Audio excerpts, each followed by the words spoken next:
매일매일 쏟아지는 핫 이슈 AI 솔루션 헬시보 조이. 자, 오늘도 건강에 대한 궁금증을 뽀개줄 조이와 함께합니다. 조이야, 오늘은 어떤 이야기야? 오늘은 요즘 마트 장바구니에서 조용히 자리를 바꾸고 있는 식재료 이야기입니다. 예전엔 단백질 하면 당연히 고기였는데 요즘은 고기 대신 이걸 먼저 담는다 는 말이 나오는 렌틸콩에 대한 이야기입니다.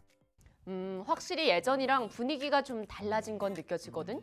예전엔 단백질을 챙긴다 하면 소고기, 닭가슴살부터 떠올렸는데 요즘은 고기를 좀 줄여야지 이런 얘기도 많고 단순히 다이어트 때문은 아닌 것 같은데? 맞습니다.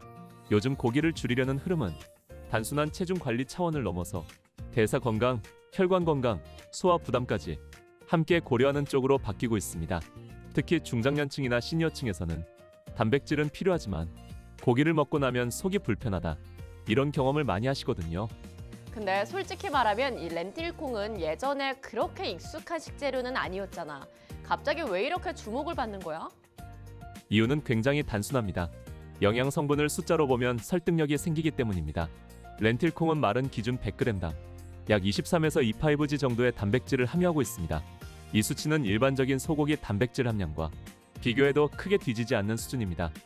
소고기보다 2배 이런 말도 나오던데 그건 좀 과장 아니야? 표현만 놓고 보면 오해의 소지가 있습니다.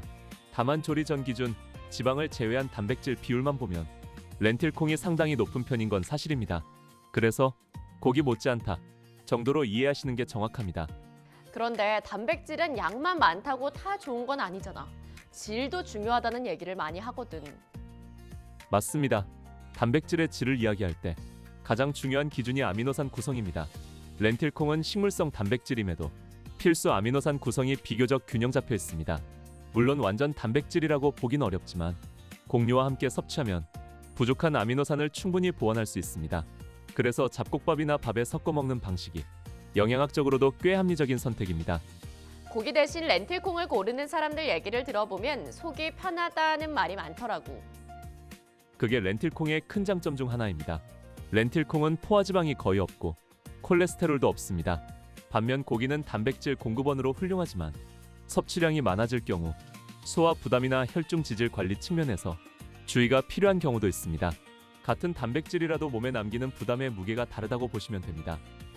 요즘 혈당 얘기도 정말 많이 하거든? 이건 렌틸콩이랑도 관련이 있어? 굉장히 밀접합니다. 렌틸콩은 대표적인 저혈당 지수 식품입니다. 섭취 후 혈당을 급격하게 올리지 않고 천천히 상승시키는 구조를 가지고 있습니다. 여기에 식이섬유가 풍부해서 소화 속도가 느려지고 포만감이 오래 유지됩니다. 그래서 다이어트 식단에도 많이 들어가는구나. 맞습니다. 단백질과 식이섬유가 동시에 작용하는 구조라서 식후 허기를 줄이는 데도 도움이 됩니다. 그런데 이 렌틸콩이 단백질 말고도 영양이 꽤 많다고 하던데? 네, 이 부분이 굉장히 중요합니다. 렌틸콩에는 철분과 엽산이 비교적 풍부합니다. 철분은 혈액 내 산소 운반과 관련이 있고 부족하면 쉽게 피로를 느끼게 됩니다. 엽산은 세포 재생과 혈액 생성 과정에 관여하는 영양소로 식단이 단조로운 분들에게 특히 중요한 성분입니다. 아무리 몸에 좋아도 요리하기 복잡하면 잘 안 먹게 되거든. 그래서 렌틸콩이 더 주목받는 겁니다. 렌틸콩은 미리 불릴 필요가 없습니다. 씻어서 바로 삶거나 끓이면 되고 잡곡밥, 샐러드, 수프, 카레까지 활용 범위도 넓습니다. 삶아서 냉동해두면 필요할 때마다 꺼내 쓸 수 있어서 식단 관리에도 유리합니다. 그럼 렌틸콩만 먹어도 단백질 걱정은 안 해도 되는 거야? 그건 아닙니다. 렌틸콩은 대체제이지 완전한 대체물은 아닙니다. 다양한 단백질원을 균형 있게 섭취하는 게 가장 중요하고 렌틸콩은 그중 부담을 줄여주는 선택지라고 보시면 됩니다. 조이야, 오늘 이야기 꽤 길었거든? 시청자분들을 위해서 핵심만 딱 정리해 줄래? 첫째, 렌틸콩은 식물성 식품임에도 단백질 함량이 매우 높은 편입니다. 둘째, 포화지방과 콜레스테롤 부담이 적어 대사 건강과 혈당 관리 측면에서 유리한 선택이 될 수 있습니다. 셋째, 단백질뿐 아니라 식이섬유, 철분, 엽산까지 함께 공급해 현실적인 기본 단백질 식재료로 활용할 수 있습니다. 고기를 완전히 끊으라는 이야기가 아니라 식단의 균형을 넓혀주는 선택으로 렌틸콩을 이해하시면 좋겠습니다. 그럼 오늘 한 줄 정리를 해볼게. 단백질은 꼭 고기여야 하는 게 아니라 내 몸이 덜 부담스러워하는 선택이 더 중요하다.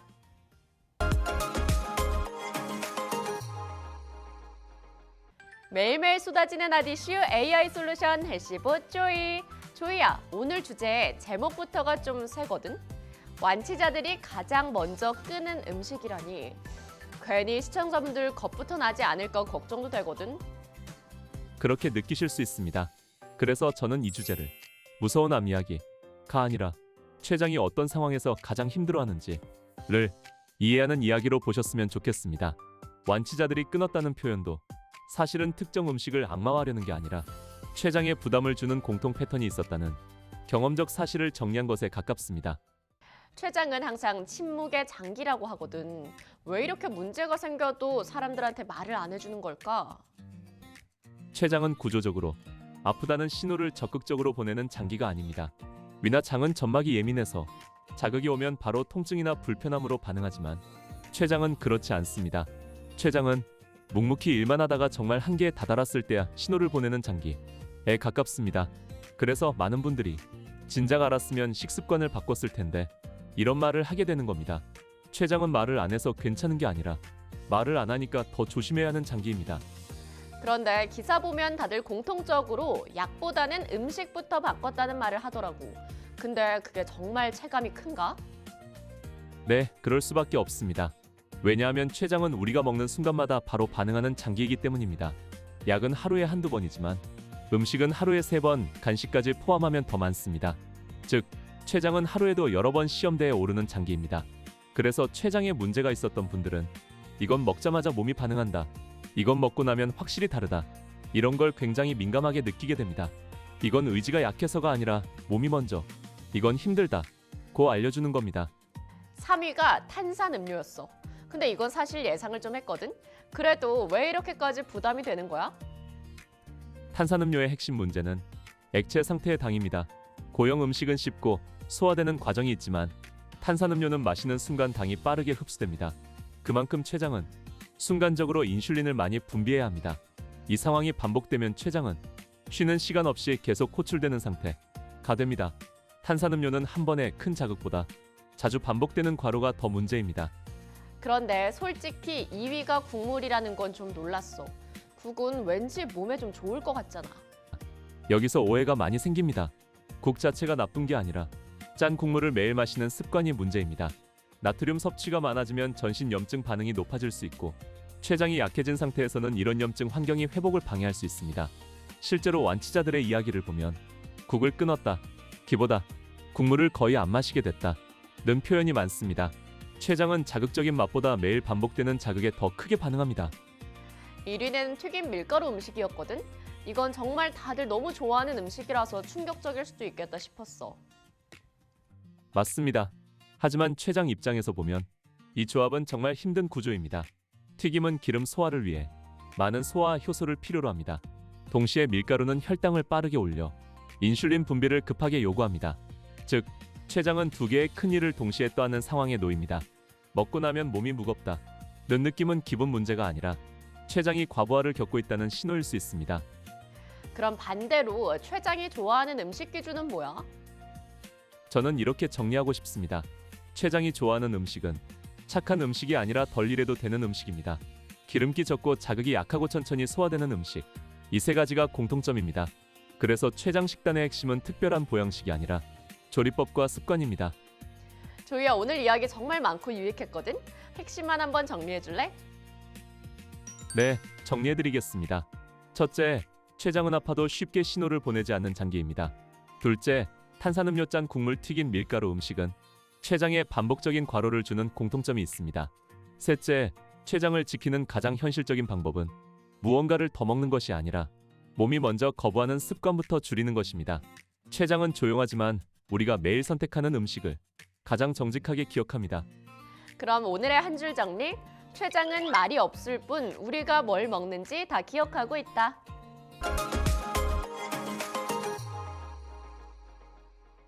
매일매일 쏟아지는 아디슈 AI 솔루션 해시보 조이. 조이야, 오늘은 욕실 얘기라서 그런지 제목부터 왠지 뜨끔하는 분들 많을 것 같아. 곰팡이가 보이면 습관처럼 뿌리는 그거 정말 문제가 되는 거야? 오늘은 많은 분들이 당연하다고 생각해온 욕실 청소 습관이 오히려 곰팡이를 더 빨리 번지게 만들 수 있다는 점을 차근차근 짚어보려고 합니다. 사실 욕실 곰팡이는 아무리 청소해도 꼭 다시 생기잖아. 분명 닦았는데 왜 또 생기지? 이런 생각 다들 한 번쯤은 해봤을 것 같아. 맞습니다. 욕실 곰팡이가 반복되는 가장 큰 이유는 겉만 정리하고 원인은 그대로 두기 때문입니다. 곰팡이는 단순히 표면에 앉아있는 오염이 아니라 줄눈이나 실리콘 안쪽에 뿌리를 내리고 자라는 생물입니다. 그래서 표면만 하얗게 만든다고 해서 완전히 제거되지는 않습니다. 그럼 이제 본론으로 들어가 보자. 욕실에 곰팡이가 보이면 거의 반사적으로 락스부터 찾게 되거든. 뿌리는 순간 하얘지니까 뭔가 깨끗해진 느낌도 들고. 바로 그 점 때문에 문제가 생깁니다. 락스는 곰팡이를 없애기보다는 색을 지워버리는데 더 가까운 작용을 합니다. 락스의 주성분인 차하염소산 나트륨은 강한 산화 부식 성질을 가지고 있어서 곰팡이 표면을 하얗게 만드는 효과는 빠릅니다. 하지만 동시에 타일 줄눈을 보호하고 있는 미세한 코팅층을 손상시키는 문제가 있습니다. 줄눈이 손상된다는 게 착감이 잘 안 되는 분들도 있을 것 같아. 쉽게 설명드리면 줄눈 표면이 매끈할 때는 곰팡이가 붙어도 비교적 제거가 쉽습니다. 그런데 락스를 반복 사용하면 줄눈 표면에 눈에 보이지 않는 미세한 틈이 생기고 그 틈이 곰팡이 포자가 숨어들기 좋은 공간이 됩니다. 이렇게 되면 곰팡이가 표면이 아니라 더 깊은 곳에서부터 다시 자라기 시작합니다. 그게 바로 락스 청소의 대표적인 악순환입니다. 그런데 락스 얘기가 나오면 냄새 때문에 머리가 아프다는 분들도 많아. 그 부분도 매우 중요합니다. 락스는 사용 과정에서 염소가스가 발생할 수 있습니다. 특히 환기가 잘 안 되는 욕실에서는 짧은 시간에도 농도가 높아질 수 있고 이로 인해 두통, 기침, 눈 따가움 같은 증상이 나타날 수 있습니다. 더 위험한 건 락스를 식초나 구연산 같은 산성세제와 섞는 경우입니다. 이때는 염소가스가 급격히 발생해 건강에 심각한 위험을 줄 수 있습니다. 그럼 락스 말고 줄눈을 덜 망가뜨리면서 곰팡이를 정리할 방법은 없는 건가? 있습니다. 비교적 안전하면서도 줄눈 손상을 최소화하는 방법으로 과산화수소와 베이킹소다 조합이 많이 활용됩니다. 약국에서 쉽게 구할 수 있는 3% 농도의 소독용 과산화수소는 곰팡이 세포막을 산화시켜 뿌리까지 분해하는 성질을 가지고 있습니다. 그냥 섞어서 문지르면 되는 거야? 순서가 중요합니다. 과산화수소 2 베이킹소다 1 비율로 섞으면 치약처럼 걸쭉한 반죽이 됩니다. 이 반죽을 곰팡이가 핀 줄눈 위에 두껍게 바르고 키친타월로 덮어 팩처럼 밀착시키는 방식이 효과적입니다. 5에서 10분 정도 두었다가 미지근한 물로 헹궈내고 부드러운 솔로 가볍게 문질러 주시면 됩니다. 락스보다 안전하다고 해도 그래도 조심해야 할 점은 있겠지? 물론입니다. 작업 전에는 반드시 환기를 충분히 하고 고무장갑과 마스크를 착용하는 것이 좋습니다. 과산화수소도 피부나 눈에 직접 닿으면 자극을 줄 수 있기 때문입니다. 그런데 곰팡이를 지우는 것도 지우는 건데 결국 다시 안 생기게 하는 게 더 중요하거든. 맞습니다. 곰팡이 관리의 핵심은 제거 이후의 환경 관리입니다. 욕실 습도를 50에서 55% 수준으로 유지하면 곰팡이가 번식하기 어려워집니다. 샤워 후에는 환풍기를 최소 30분 이상 돌리고 줄눈과 타일에 남은 물기를 수건으로 한번 닦아주는 습관이 큰 차이를 만듭니다. 듣다 보니까 결국 강한 세제가 답은 아닌 것 같아. 그렇습니다. 욕실 곰팡이 관리의 기준은 강함이 아니라 지속 가능성입니다. 줄눈을 보호하면서 곰팡이 뿌리를 제거하고 다시 자라기 어려운 환경을 만드는 것. 이게 가장 현실적인 방법입니다. 조이야, 오늘 정보 너무 유익했어. 핵심만 한번 정리해 줄래? 네. 첫째, 락스는 곰팡이를 없애기보다 겉을 하얗게 만드는 데 그칠 수 있습니다. 둘째, 반복 사용 시 줄눈을 손상시켜 곰팡이 재발을 더 빠르게 만들 수 있습니다. 셋째, 곰팡이 관리의 핵심은 줄눈을 보호하면서 제거하고 습도와 물기 관리로 환경을 바꾸는 것입니다. 그럼 오늘의 한 줄 정리해볼게. 욕실 곰팡이는 세게 지우는 게 아니라 오래 안 생기게 관리하는 게 더 중요하다.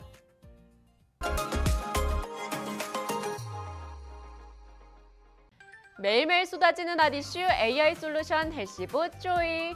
조이야, 오늘 주제는 아마 대부분 나도 그러는데? 이렇게 뜨끔할 것 같아. 남은 밥, 이 전자레인지에 데워 먹는 거 이거 진짜 문제 있는 거야?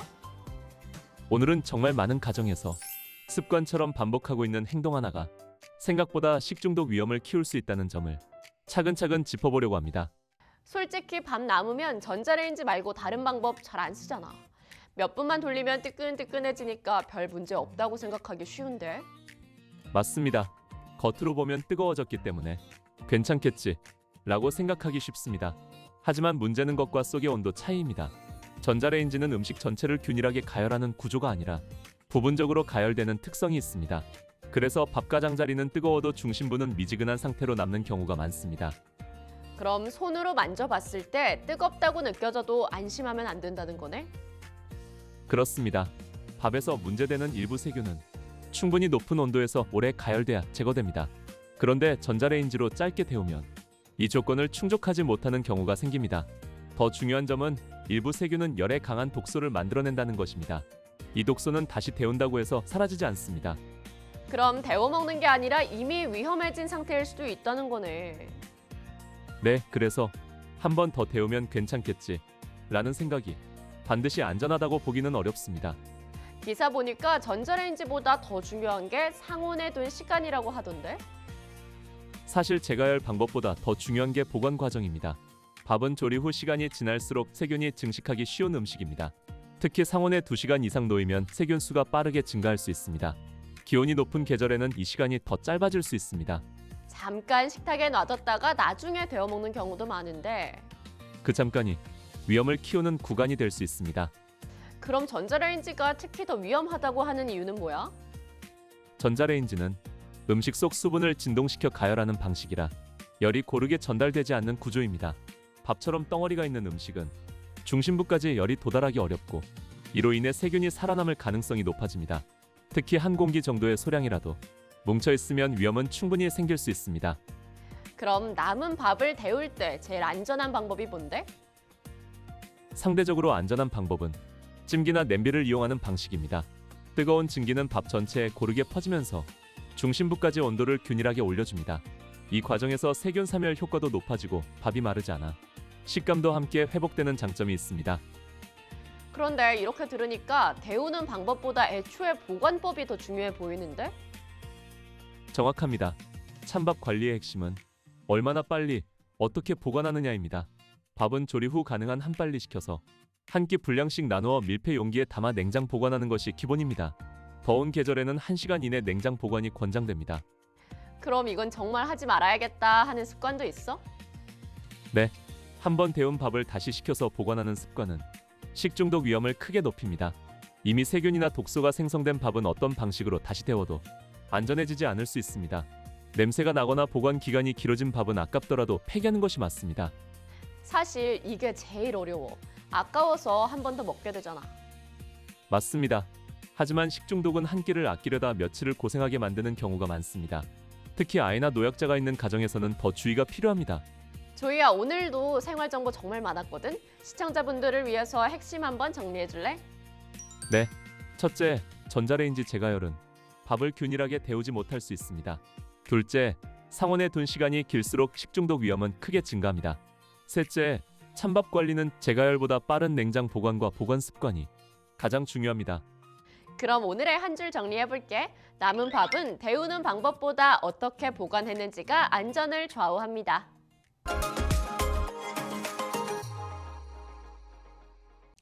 매일매일 쏟아지는 아디슈 AI 솔루션 헬시부 쪼이.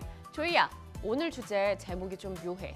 몸에 좋으라고 챙겨 먹은 보양식이 오히려 간이랑 췌장을 쉬지 못하게 만든다니까. 이거 좀 의외인데? 오늘은 무엇을 먹느냐보다 어떤 형태로 얼마나 자주 먹느냐가 더 중요해지는 경우를 짚어보는 시간입니다. 특히 즙 형태의 보양식에 대해 오해하기 쉬운 부분들을 정리해보려고 합니다.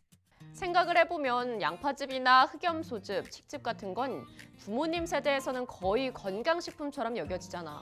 자연 재료니까 괜찮겠지 이런 인식도 강하고. 맞습니다. 이런 보양식들은 자연 식재료라는 이미지 때문에 섭취 빈도나 방식에 대해 깊이 고민하지 않는 경우가 많습니다. 하지만 문제는 대부분이 즙이라는 농축된 형태라는 점입니다. 같은 재료라도 즙으로 섭취하면 흡수 속도가 훨씬 빨라지고 그만큼 간과 췌장이 한꺼번에 일을 하게 됩니다.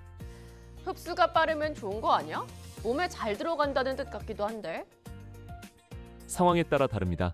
흡수가 빠르다는 건 장기가 쉴 틈 없이 바로 반응해야 한다는 뜻이기도 합니다. 고형 음식은 쉽고 소화하고 천천히 흡수되지만 즙 형태는 거의 바로 혈당과 대사 과정에 영향을 줍니다. 이때 가는 해독과 대사를 췌장은 인슐린 분비를 동시에 반복적으로 요구받게 됩니다. 그럼 먼저 양파즙부터 보자. 양파는 혈액순환에 좋다고도 하고 피로 회복에도 좋다고 알려져 있잖아. 그래서 공복에 매일 한 팩씩 챙겨 마시는 분들도 많고. 양파 자체가 문제가 되는 건 아닙니다. 다만 즙으로 농축해서 자주 마시는 방식이 문제가 될 수 있습니다. 시중에 판매되는 양파즙 중에는 농축 과정에서 당 성분이 추가되는 경우도 적지 않습니다. 액체 형태의 당은 흡수가 빠르기 때문에 혈당을 급격히 올릴 수 있습니다. 이 과정에서 췌장은 반복적으로 인슐린 분비를 요구받게 됩니다. 흑염소즙은 정말 대표적인 보양식이야. 기력 떨어질수록 더 챙겨 먹어야 할 것 같기도 해. 흑염소즙은 단백질과 지방이 농축된 형태로 들어오는 것이 특징입니다. 이 영양소들을 처리하는 역할은 대부분 간이 맡게 되는데 즙 형태로 빠르게 흡수되면 간은 계속해서 대사와 해독 작업을 해야 합니다. 특히 한약재나 당 성분이 함께 들어간 제품이라면 간과 췌장의 부담이 동시에 커질 수 있습니다. 그래서 오히려 더부룩하다거나 피로가 잘 안 풀린다는 말이 나오는 거구나. 네, 몸을 포하려다 반대로 장기 피로가 누적되는 경우입니다. 그러면 장어즙이나 칡즙도 비슷한 맥락이야? 그렇습니다. 장어즙은 고단백 고지방 식품이 농축된 형태입니다. 지방 함량이 높은 음식은 담즙 분비를 많이 요구하고 간은 이를 계속해서 처리해야 합니다. 잦은 섭취는 간 피로를 누적시킬 수 있습니다. 칡즙 역시 자연 재료라는 이미지와 달리 전분과 식물성 당이 한꺼번에 들어오는 구조입니다. 특히 시판 제품은 맛을 위해 당이 추가되는 경우도 있어 공복 섭취 시 췌장 자극이 커질 수 있습니다. 이렇게 들으니까 보양식이 나쁘다기보다는 먹는 방법이 문제인 것 같아. 맞습니다. 보양식일수록 얼마나 많이 먹느냐보다 어떻게 먹느냐가 더 중요합니다. 같은 재료라도 즙이 아닌 음식 형태로 식후에 간헐적으로 섭취하는 방식이 장기 부담을 훨씬 줄여줍니다. 그럼 보양식 때문에 몸이 부담을 느끼고 있다는 신호도 있어? 네, 자주 더부룩하다. 이유 없이 피로가 쌓인다. 공복에 마신 뒤 속이 불편하다. 이런 경우라면 섭취 빈도와 형태를 한번 점검해 볼 필요가 있습니다. 조이야, 오늘 내용도 정보가 너무 많았어. 시청자분들을 위해서 핵심 한번 정리해 줄래? 첫째, 양파즙, 흑염소즙, 장어즙, 칡즙은 재료보다 농축된 섭취 방식이 장기 부담을 키울 수 있습니다. 둘째, 즙 형태는 흡수가 빠른 만큼 간과 췌장이 쉬지 못하는 구조를 만들 수 있습니다. 셋째, 보양식일수록 매일 챙기기보다 필요할 때 소량으로 식후에 섭취하는 방식이 더 안전합니다. 그럼 오늘의 한 줄 정리해 볼게. 보양식은 많이 먹는 게 아니라 내 몸이 감당할 수 있게 먹는 게 중요하다.